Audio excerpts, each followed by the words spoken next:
Now here we're going to pivot to Asia, and we have a show coming out that today, and we'll launch it sometime later this week. We're just going to make sure that it marries with what we're trying to get across on the food side and the drought side.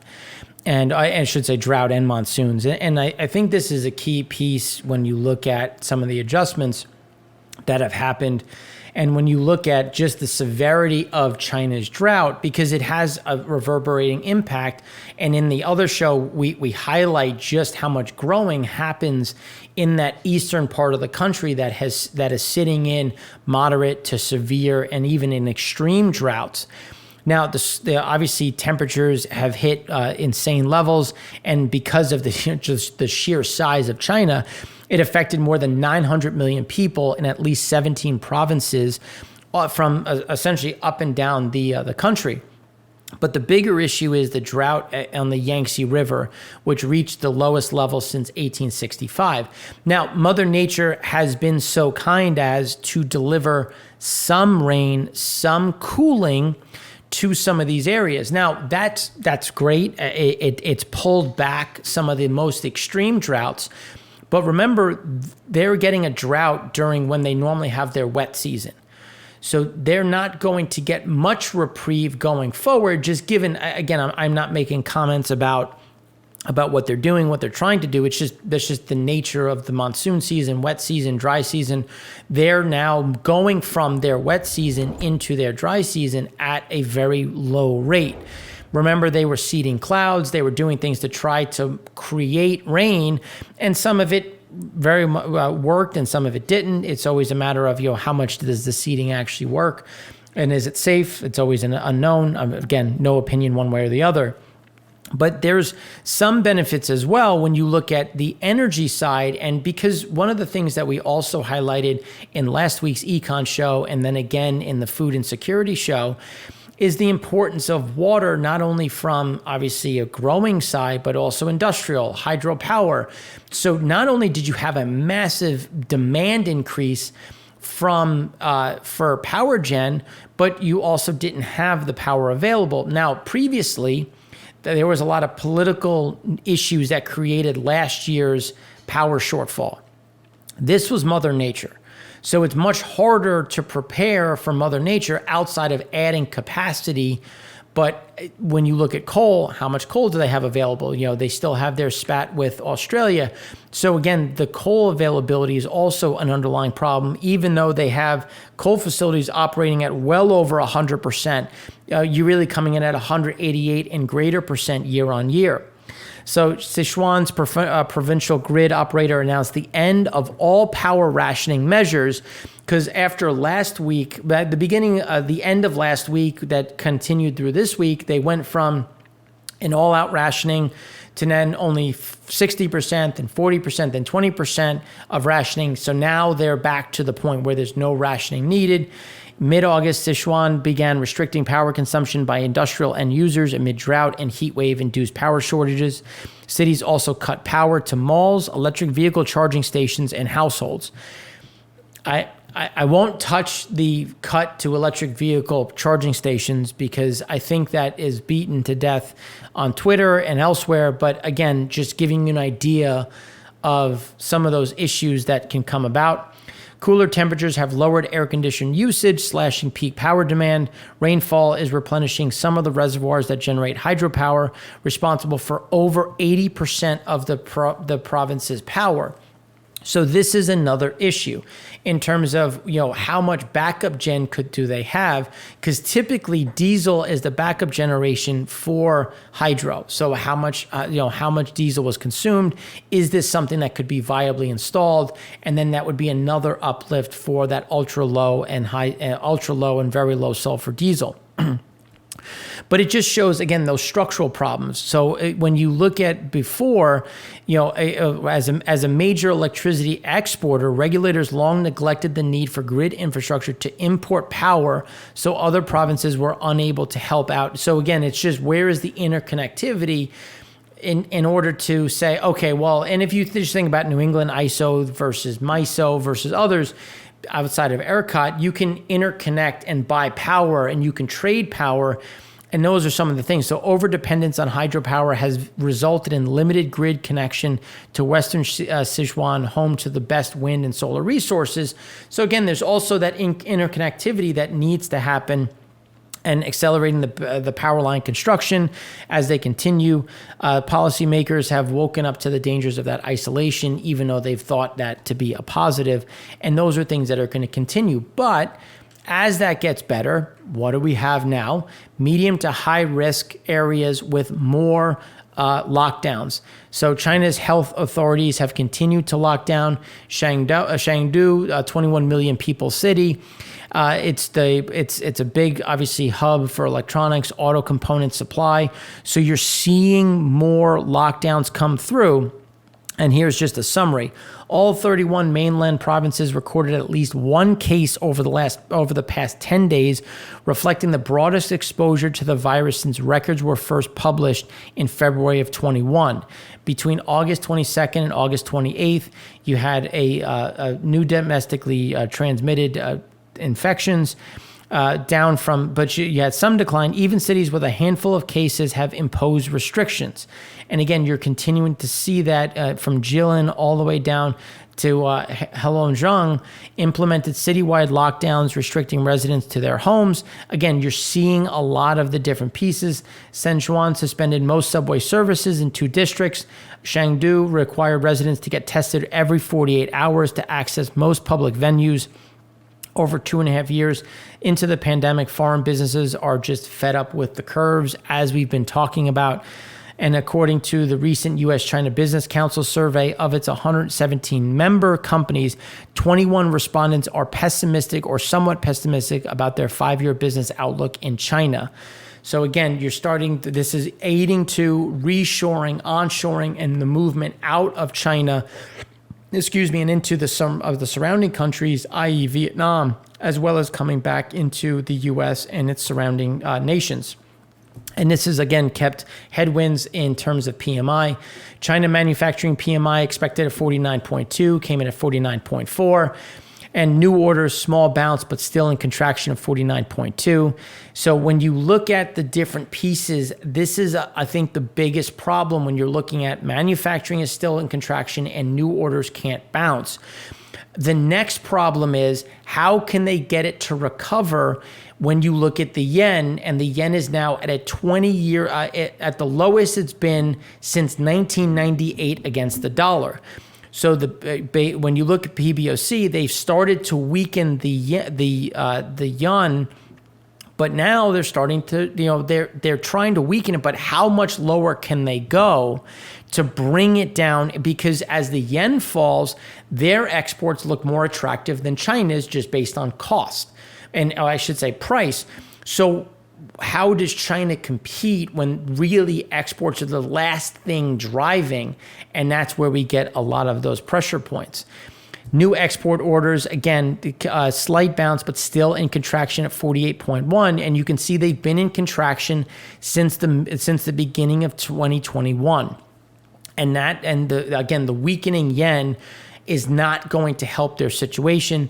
Non-manufacturing PMI was expected at 52.3, came in at 52.6, and we do expect that to continue to drift, especially as the consumer, which we'll talk about more in a minute, remains under pressure and is actually looking to save more money than they currently are next quarter, which again is just going to push that down even further. Now, when you look at the Caxton, was expected to be at 50, came in at 49.5.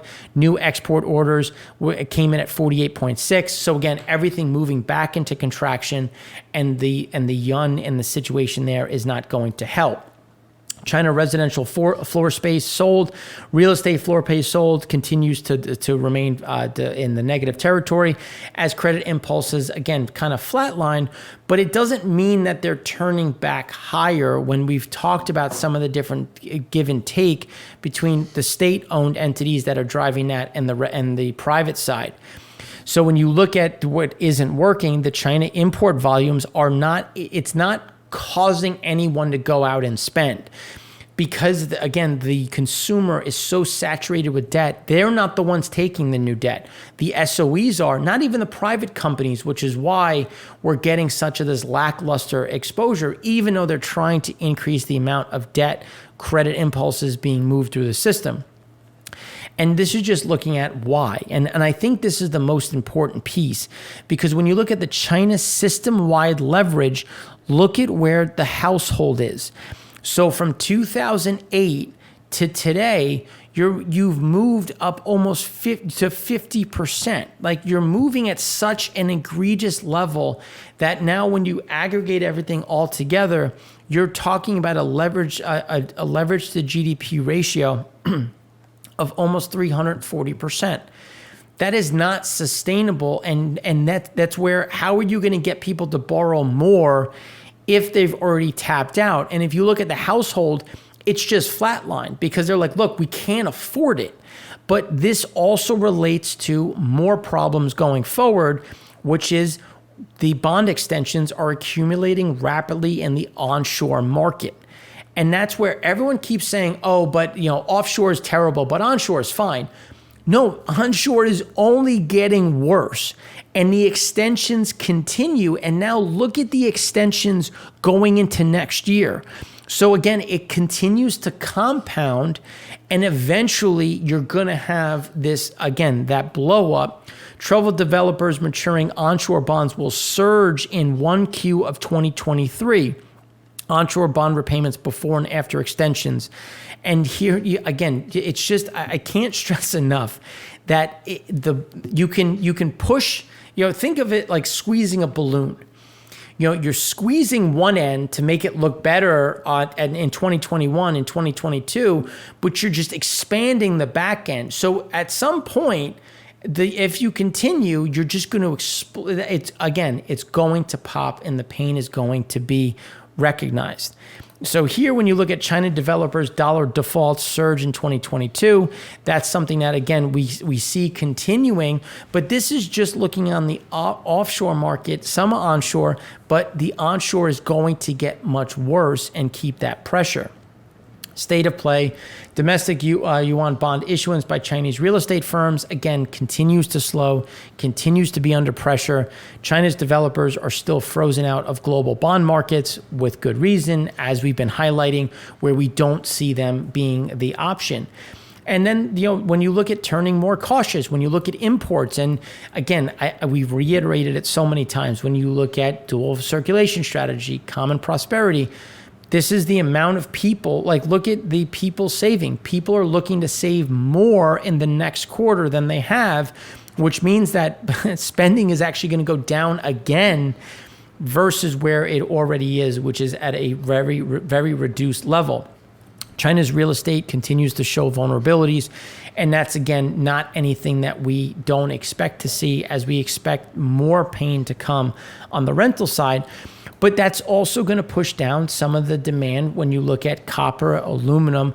So even though demand has fallen, and it'll continue to fall when we look at China's consumption, the supply side also comes into problems when you look at smelters and mining. So that's why the demand side has to continue to, again, push lower to meet where that supply is. But there is a lot of storage in China. So inventory in China. So we do expect some dumping, some of that to move into the market, which will help prices, but not really get things back to normal, if you will, when we're thinking about pricing. Now, pivoting a bit away, it's one of the interesting things is Korea is the world's fastest aging nation among economies, with per capita GDP of at least $30,000, according to UN Global Population. By 2100, its population will fall by 53% to 24 million, up from a 43% decline forecast in 2019. And again, you're seeing that birth rate fall, which is the demographic pivot. And again, projections to 2100. There's a lot of things that can happen by 2100. It's just taking where we are today, the amount of babies per woman, and where things are going to go. Now, how much of this is because of the fear with North Korea as things heat back up, the uncertainty with China, China and Taiwan. When we look at Taiwan, knocked down What they said was a commercial drone from China, but you've seen a lot of pressure between China and Taiwan, especially when you look at ships around China, Taiwan, the amount of aircraft within their defense zone. So again, there's a lot of uncertainty, and that could be driving some of this. Again, I'm not saying it is, but I'm just saying that there is some of that is mixed in that could reverse over time. Now, Japan consumer confidence was expected at 29.5, came in at 32.5, which is good. But when you look at some of the pressure that we're seeing, the yen side is and just inflation, because inflation surprised to the upside. Now, QE has been going on in Japan since 1998, and they've been trying to manage inflation, and now they're losing the ability to manage it. So what are they going to do? Will that lead to tightening and really break the cycle that they've been under for a very long time? South Korea manufacturing production slowed in July, and we see that slowing actually accelerating. And here's an example of the acceleration. So when we look at PMIs, it actually went negative in August at a negative 48, which is obviously in contraction, and new orders dipped below 45. So again, you're seeing a big slowdown, a big pivot, and this is what we were talking about over the last couple of months, where it was slowing, but we thought it was going to happen really in September, October, but you can see the drop off was very quick. Now we don't think it's going to continue down, but really kind of waffle in this contractionary standpoint because the global economy is slowing, global trade is slowing, and this is just another example. Taiwan, another one, coming in at close to 42. And then if you look at new orders coming in at almost 36. So again, you're seeing this huge pivot, and a lot of this is driven on the slowdown in chips and in technology, I should say technology components. And this is not something we see changing quickly. We don't see it getting much worse, but we also don't see it getting much better. And that's where we see, again, that ASEAN, that East Asian component starting to bite into that, which is why Indonesia cutting subsidies, cutting government programs. They're not going to be the only ones. That's going to accelerate as this, bringing in new dollars, bringing in new capacity, driving growth becomes harder, means that government funds shrink, which means that they were going to have to cut this as well. Japan capital spending coming in fairly flat in Q2. We see that coming back down. Retail trade continuing to be fairly strong, but again, seasonally speaking, it pops and then it fades. And based on what we're seeing in August, that we think that will come back down. India, on the other hand, had a nice bump. So the GDP came in at 15.3 versus the survey was for 15.3, came in at 13.5. So better, it's still positive, not as good as expectations. But again, you have to kind of marry where this is going with manufacturing doing much better. It's just as we progress and we start to see these key slowdowns, again, with this reverberates because India imports a lot of semi-finished goods, and then they export the finished product to places like the developed world. And we think that that's going to continue to become a headwind as we really continue through Q3 and into the end of the year. And then when you look at some of the core industry indexes in India, you can see that they still remain elevated, still remain strong.